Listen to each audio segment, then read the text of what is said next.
Hello, I'm going to read one of my favourite books. This is called Wilfred McDonald Partridge. It is written by Mem Fox and the beautiful illustrations are by Julie Bibas.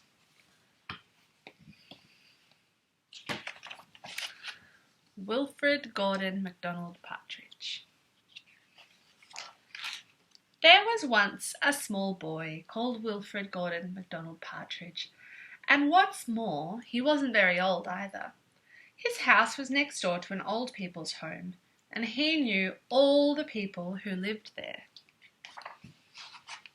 He liked Mrs. Jordan, who played the organ. He listened to Mr. Hosking, who told him scary stories. He played with Mr. Tippet, who was crazy about cricket. He ran errands for Miss Mitchell, who walked with a wooden stick. He admired Mr. Drysdale, who had a voice like a giant. But his favourite person of all was Miss Nancy Allison Delacourt Cooper, because she had 4 names just like he did. He called her Miss Nancy and told her all his secrets. One day, Wilfred Gordon heard his mother and father talking about Miss Nancy. "Poor old thing," said his mother.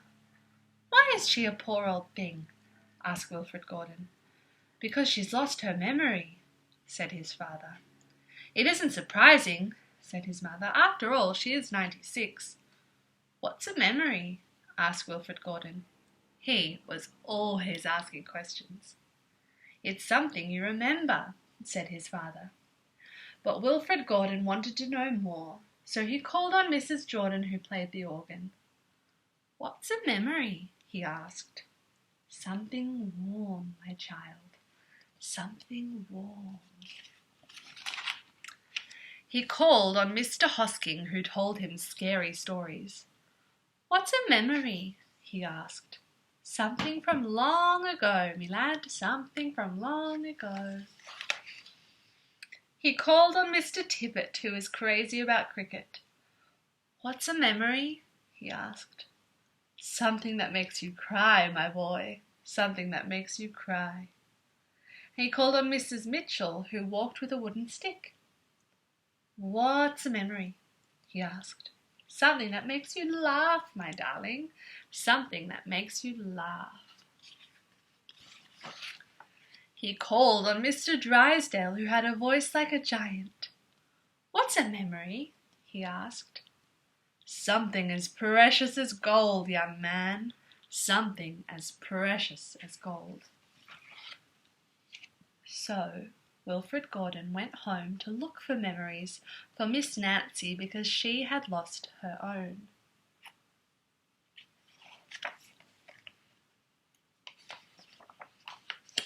He looked for the shoebox of shells he had found long ago, last summer, and put them gently in a basket. He found the puppet on strings, which always made everyone laugh, and put that in the basket too. He remembered with sadness the medal which his grandfather had given him, and placed it gently next to the shells.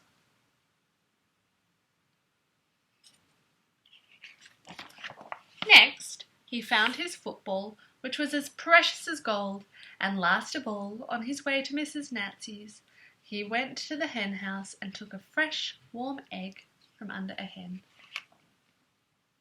Then Wilfred Gordon called on Miss Nancy and gave her each thing one by one. "What a dear, strange child to bring me all these wonderful things," thought Miss Nancy. Then she started to remember. She held the warm egg and told Wilfred Gordon about the tiny speckled blue eggs she once found in a bird's nest in her aunt's garden. She put a shell to her ear and remembered going to a beach by tram long ago and how hot she had felt in her button-up boots.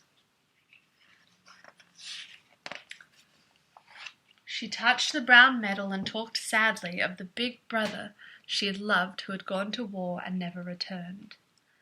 She smiled at the puppet on strings and remembered the one she had shown to her sister and how she had laughed with a mouth full of porridge.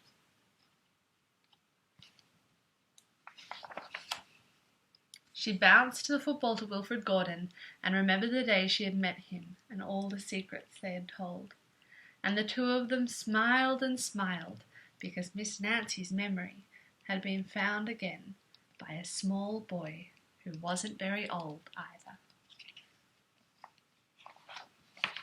And that's the end of that beautiful story. Bye.